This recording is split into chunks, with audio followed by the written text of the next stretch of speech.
Bismillahirrahmanirrahim. Assalamualaikum warahmatullahi wabarakatuh. Berjumpa lagi di channel YD22. Salam persaudaraan. Pada kesempatan ini, saya sebagai narasumber dari channel YD22 akan memberikan sebuah wawasan, terutama untuk pelatih. Jadi di sini saya sampaikan khusus untuk pelatih tetap, khususnya persaudaraan setia hati terlatih. Kepada pelatih tetap dimanapun berada yang melatih,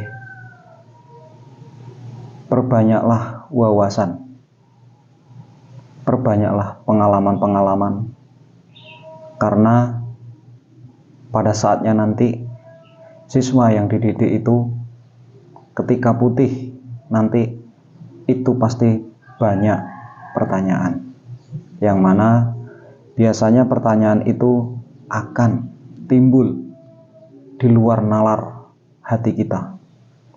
Jadi tugas sebagai seorang pelatih itu harus bisa memberikan wawasan kepada adik-adiknya, sekalipun pertanyaan itu di luar dari nalar kita. Sebagai pelatih, kita harus bisa menjawab sesuai dengan pengalaman dan wawasan. Sering saya dengar ketika pelatih memberikan sebuah wejangan atau keesaan, ketika ada pertanyaan dari siswa yang sekiranya itu di luar nalar, bisa dikatakan pelatih itu sekiranya belum mampu, jangan memberi jawaban itu urung wayahe. Jangan seperti itu. Jawablah sesuai pengalaman dan wawasan. Jadi itu salah satu kebijaksanaannya. Jadi seorang pelatih itu harus tegas, tangkap, harus cerdas.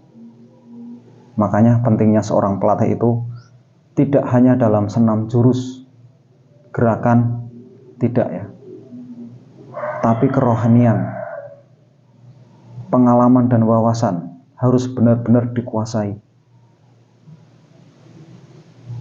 Karena pada saatnya putih itu nanti siswa putih itu akan selalu bertanya.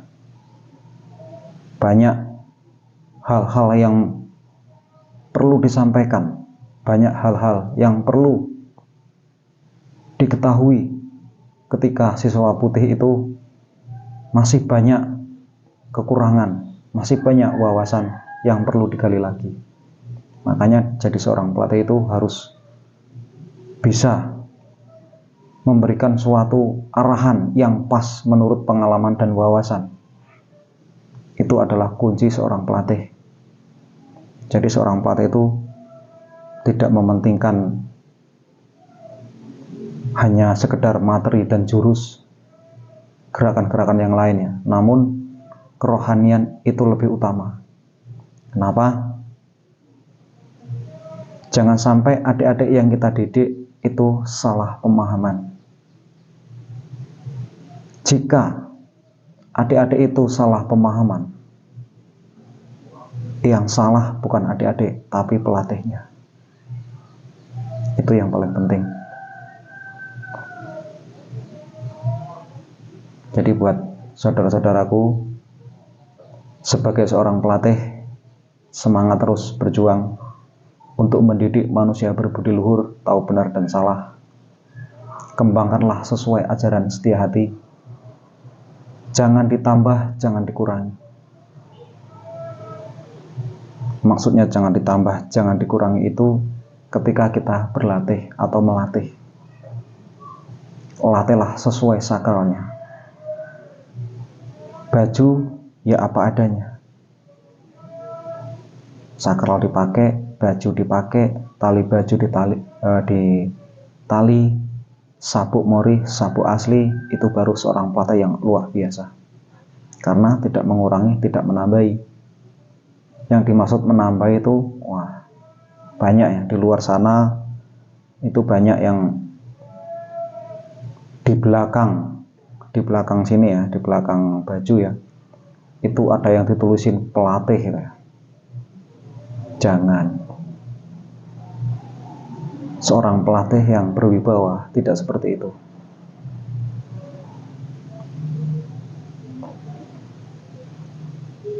Ada juga yang mungkin ditambah pula di belakang itu bed ya, lambang besar ya, ditempelkan di situ ya, itu namanya menambahi. Jangan ya. Baju seragam itu khusus seperti itu, jangan dikurangi, jangan ditambahi. Kalau masalah tali baju, tolong ditali wangsul ya. Nah, kalau masalah tali baju nih, ngobrol-ngobrol ya, ini sharing-sharing, ini ya yang saya pakai sama saja, itu juga tidak dikurangi, juga tidak ditambahi. Dulunya itu memang ini panjang, bisa ditali lah, nggak terlalu panjang, nggak, cuman bisa ditali wangsul. Tapi sekarang nggak bisa. Itu bukan berarti saya mengganti, enggak saya ganti. Ini udah sering saya sampaikan ya. Kisah panjang ini pernah, ceritanya itu baju ini direndam air panas ya, direndam air panas. Setelah dijemur udah kering, menyusut, talinya tuh menyusut. Nah, jadi kesimpulannya di situ. Setelah menyusut itu, ketika dibawa latihan, di tali itu nggak bisa lagi. Untuk tali wangsul tuh susah. Jadi ini aja nggak bisa tali wangsul. Kalau hanya nali sekali bisa, cuman tali keduanya itu nggak bisa karena terlalu kecil, terlalu pendek. Kalau ini pun udah ditarik-tarik ini, kalau apalagi kalau udah dilonggarin ini nggak bisa lagi. Ini aja udah tarik-tarik, makanya di sini kayak nggak sama gitu. Nah, jadi cuman saya tidak menggantinya. Memang sengaja saya tidak mengganti ya, karena tidak mengurangi, tidak menambahi. Apa adanya seperti itu ya saya biarin seperti itu. Yang penting saya tidak mengurangi dan saya tidak menambahi. Itu artinya saya membiarkan sesuai dengan aturannya, sesuai dengan sakralnya. Nah, jadi kalau ada warga-warga mungkin di luar sana mungkin komen ya, bajunya kok begitu ya, ini sudah saya jelaskan ya. Intinya saya tidak mengurangi dan tidak menambahi, sesuai dengan apa adanya.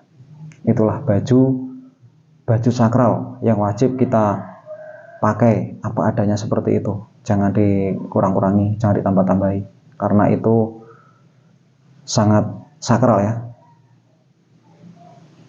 Jadi seorang pelatih di samping tanggung jawab buat adik-adiknya, itu juga menjadi tanggung jawab didikannya ya. Baik buruknya, baik tingkah lakunya, atau segala macam. Baik buruknya apa yang terjadi siswa nanti ketika sudah menjadi warga, itu tergantung didikan dari pelatihnya, tergantung wawasan pelatih itu sendiri. Nah, jadi di part kedua ya, nanti saya kasih pentingnya seorang pelatih ketika setelah disahkan ya. Itu ada satu hal yang penting ya, nanti saya sampaikan di video ya.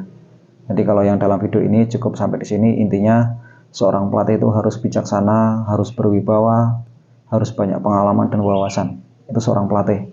Jadi mencakup segalanya, tidak terpaku dalam jurus dan materi ya, namun lebih menonjol ke kerohaniannya. Itu yang pelatih, karena seorang siswa itu diajarkan kanuragan mulai dari polos sampai putih itu sudah puas ya, tinggal kebatinannya, kerohaniannya itu yang harus dimatangkan, supaya ketika menjadi warga mereka ngerti yang namanya unggah-ungguh, ngerti etika dan segala macam. Itu tergantung pelatihnya.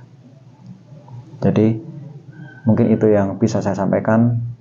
Jika ada kesalahan apa yang saya ucapkan tidak benar, mohon dimaafkan. Saya akhiri. Assalamualaikum warahmatullahi wabarakatuh.